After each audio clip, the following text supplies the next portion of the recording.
नमस्कार, स्वागत है आपका डीडी न्यूज में। आपके साथ मैं हूं गौरव श्रीवास्तव और आप देख रहे हैं हमारा खास कार्यक्रम खबर दुनिया की। खबर दुनिया की में आज की कड़ी में बात होगी रूस यूक्रेन युद्ध में आए नए मोड़ की। साथ ही बात होगी अफ्रीकी देश सूडान के खराब होते हालातों की और करेंगे इन विषयों पर चर्चा भी। तो चलिए शुरुआत करते हैं और सबसे पहले नजर डालते हैं हेडलाइंस पर। क्षेत्रीय रियायत पर यूक्रेनी राष्ट्रपति जेलेंस्की का सख्त रुख। कहा, यूक्रेनी जमीन रूस को सौंपने का नहीं है कोई कानूनी अधिकार। अमेरिका के सामने पेश करेंगे संशोधित योजना। युद्ध के मोर्चे पर रूस की बढ़त जारी।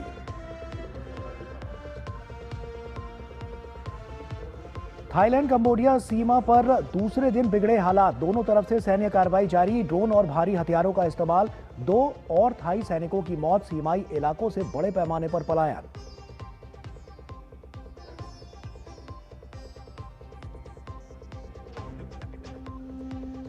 आसिम मुनीर के सीडीएफ बनते ही टीटीपी का बड़ा हमला। खैबर पख्तूनख्वा प्रांत में सुरक्षा बलों को बनाया निशाना। 6 जवानों की मौत।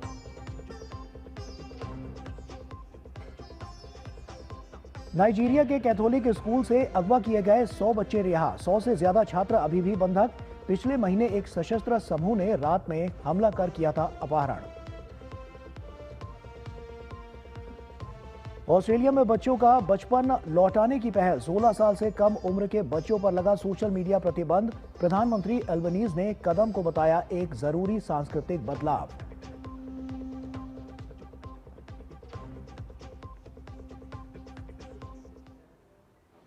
और आइए अब शुरुआत करते हैं। यूक्रेन और रूस के बीच संघर्ष एक बार फिर से तेज हो गया है। यूक्रेन किसी भी हाल में अपनी जमीन छोड़ना नहीं चाहता, जबकि रूस लगातार नए इलाकों पर कब्जे का दावा कर रहा है। और इसी बीच जेलेंस्की यूरोपीय देशों के समर्थन के बाद साफ कह चुके हैं कि संप्रभुता पर कोई समझौता नहीं होगा। अमेरिका के शांति प्रस्ताव में बदलाव और रूस की बढ़ती आक्रामकता के बीच यह जंग अब और तेज होती जा रही है।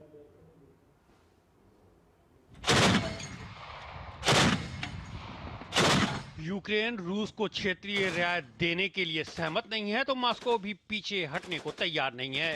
राष्ट्रपति वोलोदिमीर जेलेंस्की के पूर्वी क्षेत्र नहीं सौंपने के संकल्प के साथ रूसी सेना का हमला और कब्जा भी बढ़ता जा रहा है। रूसी सेना की आक्रामकता और तेज गति राष्ट्रपति पुतिन के उस बयान की पुष्टि करती है कि यूक्रेन में उसके कब्जे वाले क्षेत्रों को नहीं सौंपा गया तो सैन्य ताकत से उसे छीन लिया जाएगा।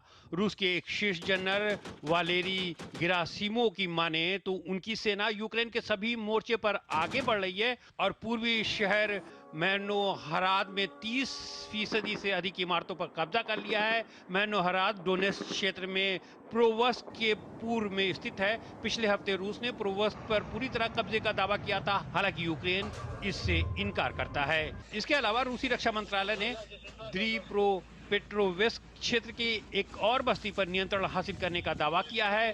भले ही रूसी हमले में तेजी यूक्रेन पर दबाव बनाने की कोशिश के तौर पर देखा जा रहा हो, लेकिन राष्ट्रपति जेलेंस्की ने यूरोपीय सहयोगियों से मिलने के बाद साफ कर दिया है कि यूक्रेन किसी भी सूरत में अपनी जमीन नहीं छोड़ेगा। उन्होंने कहा, किसी भी हाल में यूक्रेन की संप्रभुता और सुरक्षा गारंटी पर किसी तरह का कोई समझौता नहीं किया जाएगा। लिहाजा यूक्रेन ने अमेरिका को एक संशोधित प्रस्ताव सौंपने का फैसला किया है। इससे पहले अमेरिका ने 21 नवंबर को 28 सूत्रीय शांति योजना पेश किया था। इसमें यूक्रेनी सुरक्षा गारंटियों के जिक्र के साथ डोनबास का इलाका छोड़ने, सेना की संख्या घटाने और नाटो को यूक्रेन में सैनिक भेजने से रोकने की मांग रखी गई थी। यूरोप ने इसे रूस के लिए फायदेमंद बताते हुए खारिज कर दिया। इसके जवाब में अपना प्लान तैयार किया जो 20 सूत्री हो गया है। जेलेंस्की के रुख से नाराज राष्ट्रपति ट्रंप ने कहा कि उन्होंने प्रस्ताव को पढ़ना भी गवारा नहीं किया। रविवार को ट्रंप ने कहा कि रूस तैयार है लेकिन जेलेंस्की नहीं मान रहे हैं। इस बीच पोप लियो ने बातचीत को जारी रखने की अपील की है। उन्होंने राष्ट्रपति जेलेंस्की से मुलाकात के बाद ये बात कही। इस बीच जेलेंस्की ने कहा है कि इस साल अमेरिकी हथियार खरीदने के लिए करीब 68,000 करोड़ रुपए कम पड़ रहे हैं। ये फंडिंग यूरोपीय देशों से आनी थी लेकिन समय पर पैसे नहीं मिल सके। यूरोप और रूस की तनातनी के बीच क्रेमलिन ने उन दावों को खारिज कर दिया है कि पुतिन सोवियत संघ को बहाल करने के साथ नाटो देशों पर हमले की योजना बना रहे हैं। रूस का कहना है कि यूरोपीय देशों का यह दावा पूरी तरह से निराधार और बकवास है। इसी पर चर्चा करते हैं। सुशील कुमार सिंघल जी हमारे साथ जुड़ रहे हैं, जो कि फॉर्मर सीनियर डिप्लोमेट हैं। सर, बहुत स्वागत आपका। उसी के साथ सवाल, क्योंकि कार्गो फंड को जब हम देखते हैं और कुछ इलाके ऐसे हैं जहां पर हम लगातार देख रहे हैं कि जो कब्जा है वो बढ़ता हुआ नजर आ रहा है, दूरगामी परिणाम आपको क्या लगते हैं इसके नजर आते हुए? क्योंकि हम देख रहे हैं कि शांति की बात तो की जा रही है, लेकिन अगर हम जमीनी हकीकत देखें तो ऐसा कुछ भी होता हुआ नहीं नजर आ रहा है। तो ऐसे में इन इलाकों पर और क्या होने वाला है? किस तरह की और ज्यादा मजबूती रूस बनाता हुआ नजर आएगा? गौरव जी, बात यह है कि शांति की बात तो हो रही है। ये पीस के जो प्रपोजल्स हैं वो भी बनाए जा रहे हैं। रूस भी, अमेरिका ने भी बनाए हैं, यूरोपियन कंट्रीज भी बना रहे हैं। लेकिन उससे जो बीच में जो उनका जो गैप है दोनों के, वो बहुत ज्यादा गैप है। तो इसलिए युद्ध का जो युद्ध युद्ध क्षेत्र में कोई उसका अंतर नहीं पड़ रहा है। देखिए, रूस ने बहुत अपनी स्थिति बहुत स्पष्ट कर दी शुरू से ही, जब से लड़ाई शुरू हुई है, कि उन्होंने डिक्लेयर किया कि कौन कौन से एरिया उनके जो जो यूक्रेन के एरिया हैं वो उनको अपनी सुरक्षा के लिए जरूरी है। और प्रेसिडेंट ट्रंप, उसमें बहुत बड़ा सपोर्ट उनको, रूस को प्रेसिडेंट ट्रंप से मिला है, क्योंकि प्रेसिडेंट ट्रंप ने उनकी बात को मान लिया कि उनको माना कि उनको जो सिक्योरिटी रिक्वायरमेंट है वो जस्टिफाइड है। तो उन्होंने जो 28 पॉइंट प्रोग्राम बनाया, उसमें जो रूस की डिमांड थी उनको सबको मान लिया था। लेकिन जब ये प्रपोजल यूक्रेन को आया और यूरोपियन कंट्रीज को आया, उन्होंने उसको एक तरीके से खारिज कर दिया। क्योंकि वो जैसा कि अभी आपने बताया कि प्रेसिडेंट जेलेंस्की ने कहा है कि हमारे कॉन्स्टिट्यूशन में इसका प्रोविजन नहीं है और हम इसको जगह को, हम जमीन जो मांग रहा है रूस, उसको हम नहीं दे सकते। लेकिन ये कि फंडामेंटल इशू है, तो अगर इस पर बातचीत, कोई समझौता नहीं होता है तो इसका मतलब युद्ध चलता रहेगा। और दूसरी तरफ रूस, जैसा कि खबरें आ रही हैं और जो दिख भी रहा है कि ऑलरेडी जो उनका उद्देश्य है उसमें केवल मेरे ख्याल से 2-4% जमीन रह गई है जी, उसको उद्देश्य को पूरा करने के लिए। और रूस का ये मानना है, और जिस तरह का पॉइंटेड अटैक कर रहे हैं वो, उनका उद्देश्य यह है कि जो यूक्रेन का इंफ्रास्ट्रक्चर है, पावर सप्लाई है, न्यूक्लियर पावर सप्लाईज है, नेचुरल गैस का जो पाइपलाइन है या ऑयल की पाइपलाइन है, उसको डैमेज वो कर रहे हैं। उससे होगा क्या रहा है, एक तो सिविलियंस का मॉरल टूटेगा, क्योंकि सर्दी बहुत आने वाली है, सबको मालूम है यूक्रेन में सर्दी बहुत पड़ती है। तो अगले 3 महीने बहुत मुश्किल होने वाले हैं यूक्रेनियंस के लिए, कि अगर उनको सर्दी के टाइम में हीटिंग प्रोविजन नहीं मिलेगा तो नेचुरली उनकी कैपेसिटी जो है लड़ाई करने की वो अपने आप घट जाएगी और वो शर्तें मानने के लिए तैयार हो जाएंगे। तो रूस का जो पलड़ा है वो इस वक्त भारी है। जो यूरोपियन कंट्री वो बात जरूर कर रहे हैं कि हम ये मदद देंगे, या यूक्रेन जो पैसे हैं। इसी से जुड़ा हुआ सवाल है कि यूरोपियन कंट्री ने, क्योंकि अभी हम देख रहे हैं कि जेलेंस्की के सुर थोड़े बदले हुए नजर आ रहे हैं, बहुत ज्यादा कॉन्फिडेंस में वो नजर आ रहे हैं जब से ये बात हुई है कि यूरोपियन कंट्री उनको और ज्यादा मदद और सहायता देगी।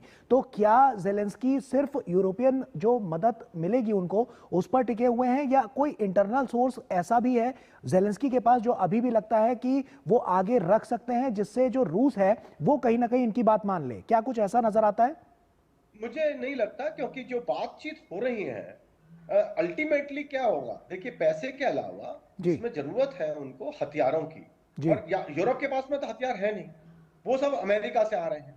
तो अगर प्रेसिडेंट ट्रंप उस सप्लाई लाइन को रोक देंगे, जो कि वो कभी भी कर सकते हैं, क्योंकि सब जानते हैं प्रेसिडेंट ट्रंप किस तरह से बिहेव करते हैं, तो यूरोपियन उनको कितना सपोर्ट कर पाएंगे, क्योंकि वो खुद अमेरिका के ऊपर डिपेंडेंट है। और जहां तक पैसे की बात है, उसमें भी इनका झगड़ा है आपस में, क्योंकि बेल्जियम, जिसके पास वो पैसा है रूस का, वो तैयार नहीं हो रहा है पैसा देने के लिए। वो कह रहे हैं कि भाई मैं जो है रूस के साथ में झगड़ा नहीं करना चाहता हूं।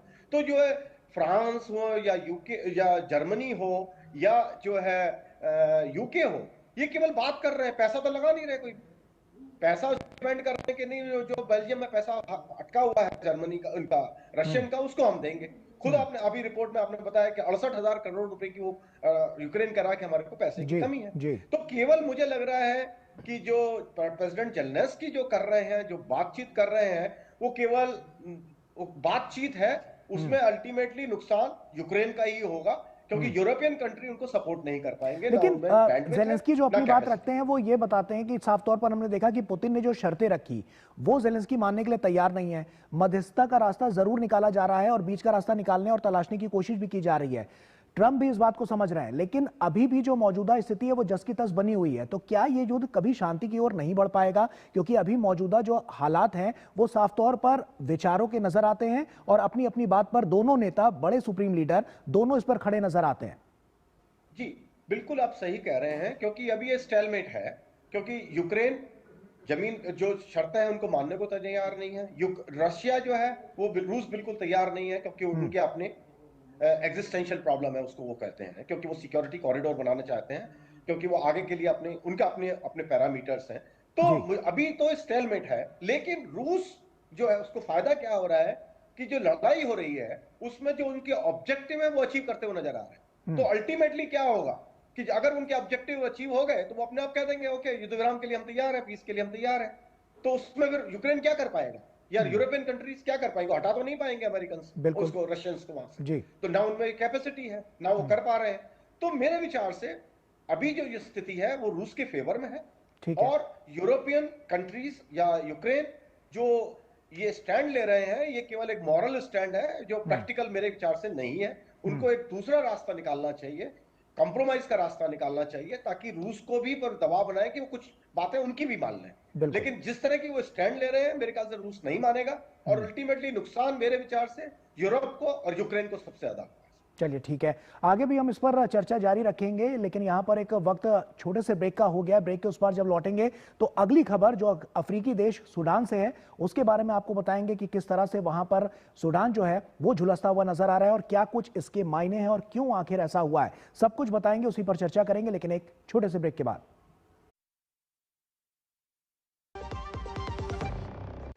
सर इतनी बढ़िया प्राइस पे कार खरीदना एक मास्टर स्ट्रोक है सर। सर बिना झंझट के मुझे कार लोन कौन देगा? सर सचिन। अरे सचिन सर मुझे लोन क्यों देंगे? सर मैं नहीं, बैंक ऑफ बड़ौदा देगा आपको digital car loan, extended repayment period और क्विक अप्रूवल भी मिलेगा। बैंक ऑफ बड़ौदा से कार लोन लेना भी एक मास्टर स्ट्रोक है। 25 लाख का हॉस्पिटल बिल है, इतने पैसे कहाँ से आएंगे? पैसों की चिंता आप मत कीजिए पापा। मैम सर का हेल्थ इंश्योरेंस क्लेम अप्रूव हो गया है। आप पॉलिसी बाजार। पॉलिसी बाजार पर 0 GST के साथ अब 1 करोड़ का हेल्थ इंश्योरेंस सिर्फ 550 रुपए महीने से शुरू।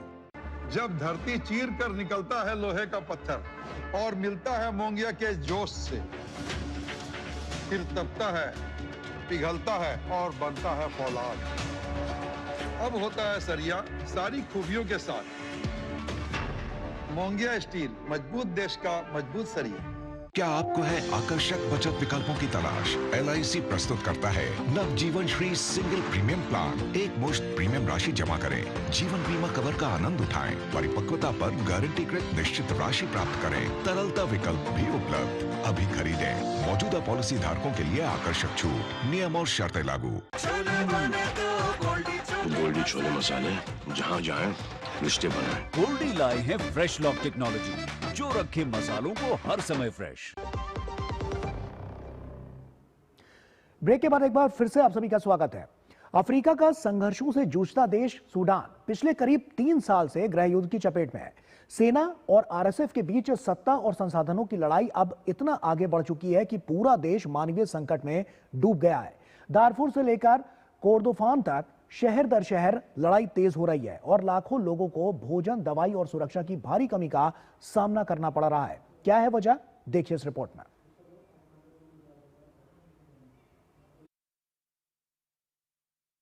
प्राकृतिक संसाधनों से मालामाल लेकिन बेहद गरीब अफ्रीकी देश सूडान, जहां 2 वर्दीधारियों ने मौत का तूफान बरपा कर रखा है। सत्ता की लालच ने न जाने कितनी सांसों को छीन लिया, लेकिन समय के साथ सत्ता संघर्ष का ये खेल संसाधनों पर कब्जे की खौफनाक जंग में तब्दील होता गया। सूडान में नरक उतार देने के 2 प्रमुख किरदार हैं, सेना प्रमुख अब्देल फतेह अल बुरहान और अर्धसैनिक बल रैपिड सपोर्ट फोर्स के मुखिया मोहम्मद दगालो। पिछले 2.5 साल से जारी जंग में RSF ने पिछले महीने अचानक जोरदार वापसी करते हुए दारफूर की राजधानी अल फशर पर कब्जा कर लिया। फिर जैसे हजारों जिंदगियों की खून में लिपटी उसकी जीत के पंख लग गए हों। आरएसएफ ने तेल और सोने से अटे पड़े दारफूर क्षेत्र पर नजर गड़ा दी है। अल-फशर पर कब्जे के दौरान आरएसएफ पर हत्या, बलात्कार और हैवानियत के आरोप लगे थे। भीषण युद्ध के बाद सोमवार को दक्षिण कुर्दुफान प्रांत के हेगिलिग एयरफील्ड पर नियंत्रण करने का दावा किया। आरएसएफ का यह बयान सेना के क्षेत्र से पीछे हट जाने की पुष्टि के बाद आया। हेगिलिग एयरफील्ड सूडान का सबसे बड़ा और पड़ोसी दक्षिण सूडान के तेल निर्यात के लिए मुख्य प्रसंस्करण केंद्र है। एक और तेल फील्ड बलीला पर आरएसएफ के कब्जे के बाद इसे बंद किया जा चुका है।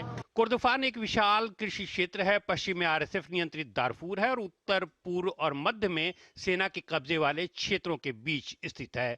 रणनीतिक रूप से काफी महत्वपूर्ण है। आपूर्ति लाइनों को बनाए रखने और सैनिकों को ले जाने के लिए इसकी स्थिति महत्वपूर्ण है।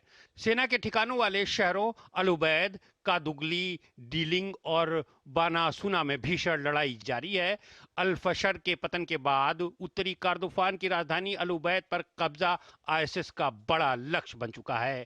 प्रमुख दारफूर खार्तूम मार्ग पर स्थित इस शहर को आरएसएफ ने आंशिक रूप से घेर रखा है। यहाँ एक सैन्य रसद हवाई अड्डा भी है। शहर पर लगातार ड्रोन और तोपों से हमला जारी है। करीब के 12 शहर से कुछ दिनों के कब्जे के बाद सेना ने अर्धसैनिक बलों को पीछे खदेड़ दिया है।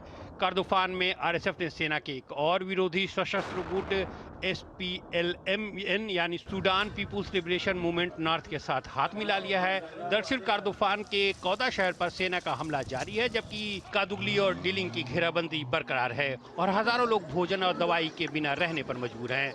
पश्चिम के बाबनूसा शहर पर आरएसएफ ने नियंत्रण हासिल करने का दावा किया है, लेकिन सेना ने इसे खारिज कर दिया है। पिछले दिनों आरएसएफ ने कगोली में एक किंडरगार्टन स्कूल पर बम बरसाकर दर्जनों बच्चों को मौत की नींद सुला दिया था। कादुगली में भूखमरी घोषित की जा चुकी है। दिलिंग में भी कुछ ऐसे ही सबूत मिल रहे हैं।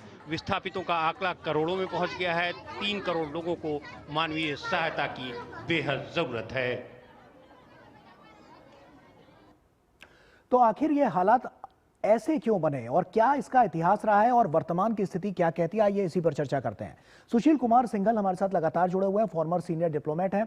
सर, सबसे पहला सवाल तो ये कि क्या संसाधनों की ये लड़ाई है, ये सत्ता की लड़ाई है? क्योंकि दोनों पक्ष अपने अपने दावे और बातें करते हुए नजर आ रहे हैं और जिस तरह की अभी स्थिति है, गृह युद्ध तो साफ तौर पर नजर ही आ रहा है, लेकिन हालात बहुत बदतर है। आपको क्या लगता है?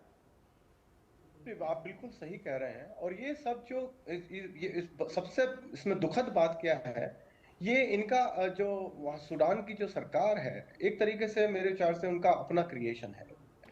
क्योंकि ये जो आरएसएफ जिसके बारे में हम बातचीत कर रहे हैं, अगर हम देखें तो वो कहाँ से पैदा हुए थे?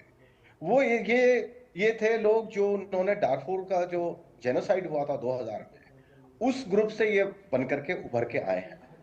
और उनको जो है ये कहा जा रहा है, कितनी सत्यता नहीं कह सकता मैं, कि सूडान की गवर्नमेंट ने उनको फंड किया क्योंकि उनसे वो बॉर्डर को, क्योंकि साउथ सूडान के साथ उनका झगड़ा चल रहा था, तो उन्होंने बॉर्डर गार्ड करने के लिए उनको बढ़ावा दिया और उन्होंने उनको बढ़ावा दिया कि जो रेबल जो फोर्सेस हैं उनसे वो लड़ाई, क्योंकि वो उनकी जो रेगुलर आर्मी है वो नहीं लड़ पा रही थी, तो उसके लिए उन्होंने उसको और वो कहते हैं कि शायद, और मैं खैर उसमें डिटेल में नहीं जाता। तो ये जो है, लेकिन क्या है कि वो एक तरीका था ना, जिनी जैसे निकाल दी बोतल से, ये अपने आप में फिर एक स्टेट बनना, इनको गुरिल्ला फोर्स थी ना, उनका भी इरादा जो है ये बन गया कि भाई हम जो है सरकार को ही बदल देते हैं, हम खुद सरकार में आ जाएंगे जी। तो उसके लिए उन्होंने अब क्या करना शुरू किया, पहले तो ऑयल फील्ड, गोल्ड माइन और टेरिटरी पर आप कब्जा कर रहे हैं। और टेरिटरी पर जब ये कब्जा करते हैं, ये नॉर्मल तरीके से नहीं करते हैं, वो तो उनको बिल्कुल मार देते हैं। अभी जैसे आपने बताया ये जो कुर्दुफान का जो हुआ ये हादसा, वो हजारों आदमियों को उन्होंने मार दिया, रेप जो किया, लूटा है जिस तरीके से उन्होंने, कि ये मतलब ये तो मानवीय इतिहास में मेरे ख्याल से एक बहुत बड़ा ये कलंक है उनके लिए, सभी के लिए। ऐसे में एक बात सर और नजर आ रही है, इंटरनल सपोर्ट तो समझ में आता है, लेकिन क्या बाहर देशों से भी एक्सटर्नल सपोर्ट मिलता हुआ नजर आ रहा है जिसकी वजह से स्थिति ऐसी है? भाई ये देखिए, बात यह है कि इसको कोई कॉर्पोरेट तो नहीं किया जा सकता, लेकिन कहा जा रहा है इसको कि बाहर के देशों से भी इनको सपोर्ट मिला हुआ है। अब किन कारणों से मिला हुआ है ये बड़ा मुश्किल है, क्योंकि रिसोर्स तो वहां पे बहुत है। ये जैसा कि आपने भी कहा कि सूडान जो है, जो नेचुरल रिसोर्सेज हैं, जितने भी ये खदान, ये तेल हो, गोल्ड हो, सब वहां पर रिसोर्सेज हैं, तो सब देशों की उस पर निगाह है तो कुछ देश मेरे ख्याल से उसके लिए कोशिश कर रहे हैं कि उनका उस पर कब्जा हो, और वो उस तरह की फोर्सेस को सपोर्ट कर रहे हैं कि जो उनको लग रहा है कि शायद उनसे फायदा हो, क्योंकि अपने आप तो अकेले ये नहीं कर सकते इतना जितना ये जिस तरह का काम ये कर रहे हैं। लेकिन अब क्या हो गया है, उनके पास में रिसोर्सेज भी आ गए, क्योंकि उन्होंने अब ऑयल फील्ड पे कब्जा कर लिया है, जो सोने की खदान है उन पे कब्जा कर लिया है, और टेरिटरी पे कब्जा कर लिया है। तो एक वो अपने स्टेट विद इन भी आ गए उनके पास में। तो ये गृह युद्ध जो हो रहा है ये बहुत ही खतरनाक हो रहा है, ये गृह युद्ध हो रहा है। तो ऐसे में सुशील जी इसको इस तरह से भी समझ सकते हैं, क्योंकि जो लड़ाई है वो सत्ता से ज्यादा यहाँ पर संसाधन की नजर आती है कि कौन किस पर कितनी जल्दी कब्जा कर ले, और यही जो स्ट्रैटेजी है उसी को फॉलो करने के लिए चाहे सेना हो चाहे आरएसएफ हो, हम इसको देख रहे हैं कि इस तरह की स्थितियां बन रही हैं। क्या ये अलग तरह से आने वाले भविष्य में एक बड़ी चुनौती पेश कर सकता है इस पूरे देश सूडान के लिए और यहाँ के लोगों के लिए? इसमें ये जो आप कह रहे हैं ये संसाधन की जो लड़ाई है, क्योंकि संसाधन अब पहला जो उद्देश्य है दोनों तरफ का वो है संसाधन, जितने भी नेचुरल रिसोर्सेज हैं उन पर कब्जा करो। उसके साथ साथ सत्ता परिवर्तन अपने आप ही हो जाएगा, क्योंकि संसाधन आपके पास में आ गए जी। जैसा कि अब ये कोशिश करी जा रही है कि सूडान की जो दूसरी साइड है एसएएफ वो थोड़ा वीक पड़ रहे हैं, आरएएफ मजबूत होती जा रही है। तो ये जो है मेरे ख्याल से ये बहुत बड़ा ह्यूमैनिटेरियन क्राइसिस हो जाएगा। ऑलरेडी यूएनएचसीआर ने बोला कि 12 मिलियन 1.5 करोड़ लोग जो है ऑलरेडी डिस्प्लेस हो चुके हैं। यहाँ 40,000 से ज्यादा मारे गए हैं, और कितने मारे गए किसी को नहीं मालूम है। ऑलरेडी सूडान में डार्फोर हो चुका है, जिसका 2000 में जिस तरह का नरसंहार हुआ। बिल्कुल, ये सब तमाम ऐसे पॉइंट्स हैं जो बहुत जरूरी हैं और साफ तौर पर ये दिखाते हैं कि अभी वहां पर स्थिति किस ओर इशारा कर रही है। ऐसे में भविष्य क्या होगा ये आने वाले समय में साफ हो जाएगा, क्योंकि तस्वीर जो है वो निरंतर बदलती हुई नजर आ रही है। बहुत बहुत शुक्रिया आपका सुशील सर जुड़ने के लिए और तमाम बातचीत हमसे यहाँ पर करने के लिए। और आगे बढ़ने से पहले एक छोटा सा ब्रेक लेते हैं, और ब्रेक के उस पार जब लौटेंगे तो आपको दुनिया भर की अंतर्राष्ट्रीय खबरें और भी दिखाएंगे फटाफट अंदाज में। छोटा सा ब्रेक ले रहे हैं, जल्द हाजिर होते हैं।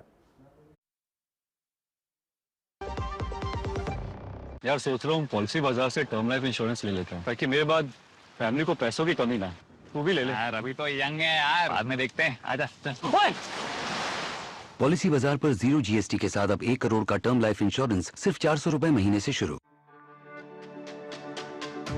मेरी पसंद, मेरी पसंद, मेरी पसंद, मेरी पसंद, हमारी पसंद, हम सबकी पसंद। मजबूत देश का मजबूत सरिया हो गया स्टील। जल्दी करो यार प्लीज, जल्दी। दूसरा कोई मैच है क्या? ऐसा ही कुछ है यार, बैंक जाना है दादाजी को लेके। हाँ यार, उम्र होने पर कभी कभी मदद तो लगती है, पर बैंकिंग में नहीं। वैसे भी आरबीआई कहता है सीनियर सिटीजन सबसे पहले। अगर आप 70 साल से ऊपर हैं और आप बैंक नहीं जा सकते तो बैंक आएगा आपके पास जरूरी सेवाएं लेकर, वो भी वाजिब दरों पर। सीनियर सबसे पहले। आरबीआई कहता है जानकार बनिए, सतर्क रहिए। क्या आपको है आकर्षक बचत विकल्पों की तलाश? LIC प्रस्तुत करता है नवजीवन श्री सिंगल प्रीमियम प्लान। एक मुश्त प्रीमियम राशि जमा करें, जीवन बीमा कवर का आनंद उठाएं, परिपक्वता पर गारंटीकृत निश्चित राशि प्राप्त करें, तरलता विकल्प भी उपलब्ध। अभी खरीदें। मौजूदा पॉलिसी धारकों के लिए आकर्षक छूट, नियम और शर्तें लागू। गोल्डी छोले मसाले, जहाँ जाए रिश्ते बनाए। गोल्डी लाए हैं फ्रेश लॉक टेक्नोलॉजी, जो रखे मसालों को हर समय फ्रेश। और इसी के साथ फिलहाल इतना ही, लेकिन जाते जाते अब नजर डालते हैं दुनिया की कुछ और अहम खबरों पर फटाफट अंदाज में। तो हमें और हमारी पूरी टीम को दीजिए इजाजत। आप बने रहिए DD न्यूज के साथ। नमस्कार।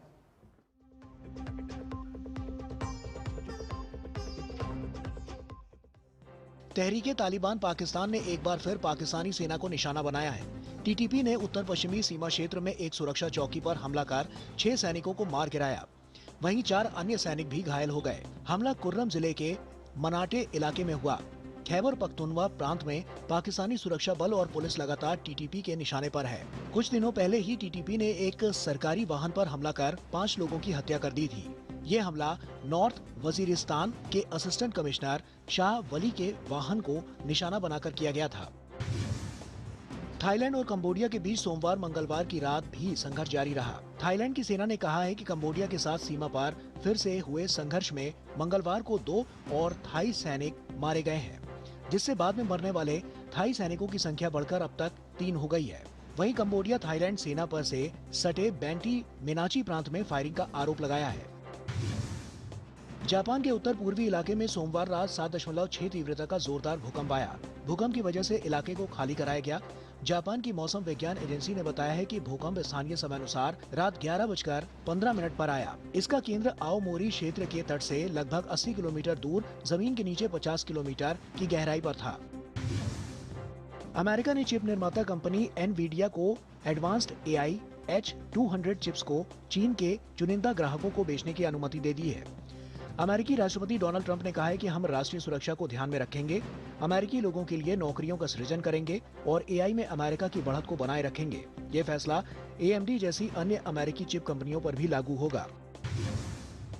अमेरिकी राष्ट्रपति डोनाल्ड ट्रंप ने मैक्सिको को एक बार फिर से धमकी दी है। अगर मैक्सिको अमेरिका के हिस्से का पानी नहीं छोड़ता है तो उस पर अतिरिक्त 5% टैरिफ लगा दिया जाएगा। ट्रंप का कहना है कि लंबे समय से चली आ रही संधि के मुताबिक मैक्सिको को अमेरिका के हिस्से वाला पानी छोड़ना है, लेकिन वो ऐसा नहीं कर रहा है और जिससे टेक्सास के किसानों को नुकसान हो रहा है। नाइजीरिया के कैथोलिक स्कूल में पिछले माह अगवा किए गए 100 बच्चों को रिहा कर दिया गया, लेकिन अब भी 100 से ज्यादा छात्र अपहरणकर्ताओं के चंगुल में हैं। पापिरी समुदाय के सेंट मैरी कैथोलिक स्कूल में 21 नवंबर को बंदूकधारियों ने हमला किया था। ऑस्ट्रेलिया ने 16 साल से कम उम्र के बच्चों के लिए सोशल मीडिया प्लेटफॉर्म के इस्तेमाल पर दुनिया का पहला बैन लागू कर दिया है। प्रधानमंत्री एंथनी अल्बनीज ने मंगलवार को इस बड़े सुधार के लिए राज्य नेताओं को धन्यवाद दिया।